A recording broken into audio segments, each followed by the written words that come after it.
Hi there, and welcome to this overview video of the 3 levels of outbound prospecting, or the 3 levels of prospect that you can define in the marketplace. When I see a lot of people talking about prospecting, what they're actually talking about are tactics. And some people are always saying, my tactic's best, or that tactic works, or that tactic doesn't work. But what they rarely have is a strategy that pulls together all of the different tactics. And this is my proprietary system for the 3 levels of outbound prospecting that pulls into and shows you where you can use every single tactic that either ourselves or anyone else is using, and where you can use it effectively. So in any market at any potential time, there are 3 ways you can go to market in terms of your prospecting activity. You can do what we call at the bottom market penetration. So market penetration is much more volume based, especially using some of the new ways of doing outbound prospecting, specifically cold email. You can relatively easy scale up a significant number of first contacts per week and per month. Where this comes into your consideration is with market penetration, it's less manual input, more mechanized, more automated. So it's much easier to scale up on the numbers on a weekly and monthly basis, but the response levels that you get are a little bit lower. Depending on how good you are, you might be looking at outbound cold emailing, 5% to 25%.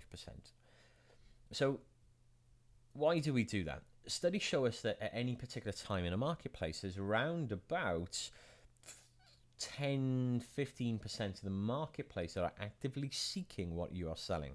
And then not only that, there's 15 to 25% of the marketplace that are reasonably open to a conversation as long as they're given a reason to do that. So by developing market penetration and having a constant platform of outreach that happens week in, week out, you're efficiently targeting those prospects that are likely to respond to you and to be in a right conversational frame of mind right now. It's a great way to launch new products, a great way to enter a new marketplace. It's a way of hitting the marketplace very, very quickly. However, the response rates, we said, are a little bit lower. So it's working out where we fit that into our strategy. Above that, we have named accounts. So named account are where you have a much clearer idea where someone is an ideal prospect for you. So where market penetration, you might be building lists and defining them based on loose characteristics, such as industry sector, size of organization, number of employees, revenue, and potentially some other light touch classification.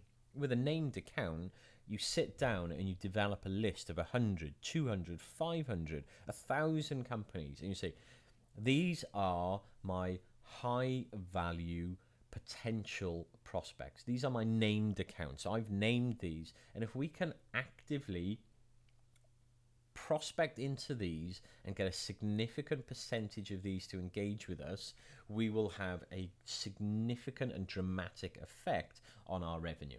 So named accounts are where there might be a prevailing challenge in the business. They might be a fit because they are very much like some of your existing clients. It might be they're actually competitors of your clients. It might be they're in your competitors or in your client's supply chain. So lots of different reasons why you would profile named account. Much more labor intensive, I guess, but potentially higher returns and bigger deal sizes as well. And then on top of that, we have trigger events. So a trigger event is when there is something that's happening in an organization that means they would be a much better fit into your ideal prospect than they were at any point in time previous to that.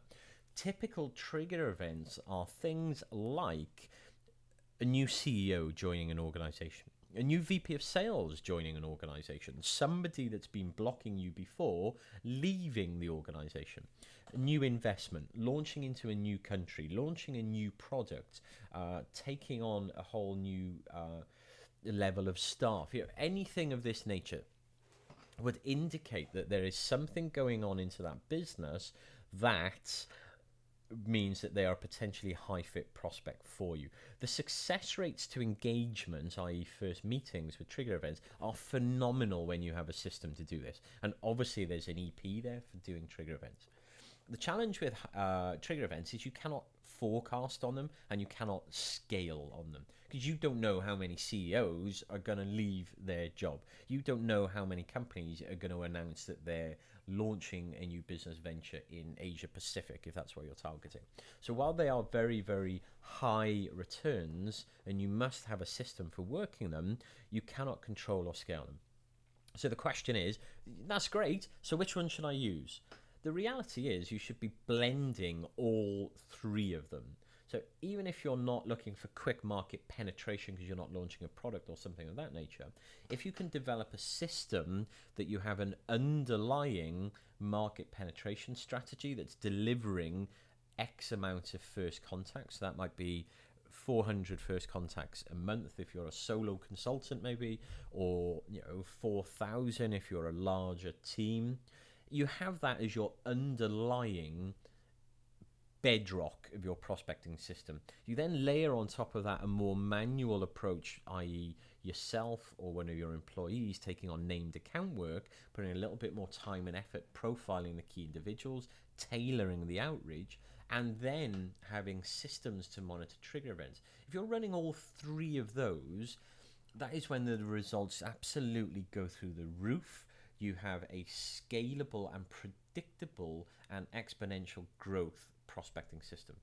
And of course, I'm going to give you insight into how to do all of those in the videos that follow, and also within their own separate EPs about how you create step-by-step systems to monitor all of these.